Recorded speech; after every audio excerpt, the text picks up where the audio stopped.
Magandang araw po sa ating lahat. Ako nga po pala ulit si John D. Bilardo. Now, ang topic po natin today is about po sa eschatology. So, pag sinabi po natin eschatology, ito po ay pag-aaral patungkol po sa future, sa hinaharap. Ano ba yung sinasabi sa Biblia patungkol sa future? So, eschatology is the study of the last things, God's plan for the future, including Christ's return, the final judgment, and the renewal of all things.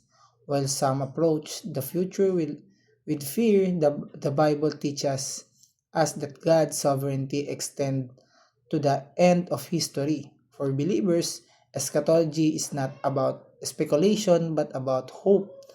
Christ will return, justice will prevail, and God's kingdom will be fully realized.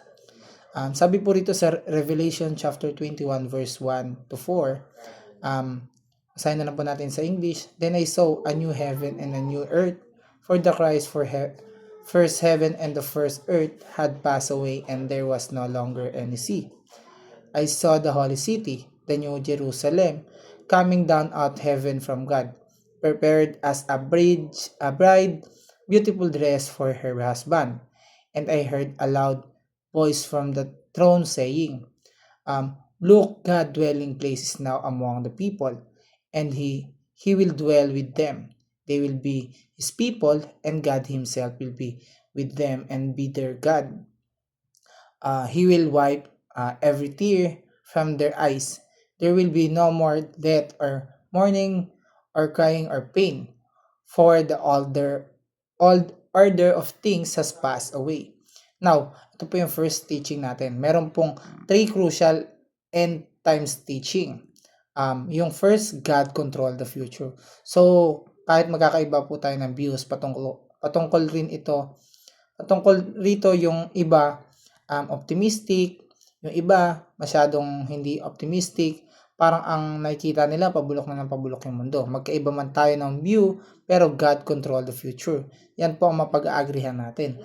Alam na ng Diyos yung future natin, silyado na yan at walang makakapagbago sa bagay na itinakda ng Diyos. So, God control the future. And point number 2 po natin, or yung pangalawa natin katuruan, Jesus will return in glory. Ang ating Panginoong Jesucristo po ay muling babalik. Yan po yung pangako po sa Biblia na ang Panginoong Jesucristo, ito ay babalik muli. I hope na tayo lahat ng ating Panginoong Jesucristo ay makakasama natin ang Diyos na nangako na siya ay babalik. Yung pangako na yan ay hindi mapapako. At sa muling pagbabalik ng ating Panginoong Jesucristo, diyan na magkakaroon ng katuparan lahat ng kanyang ipinangako. At yan po yung pangako na magkakaroon ng complete and full restoration of all things.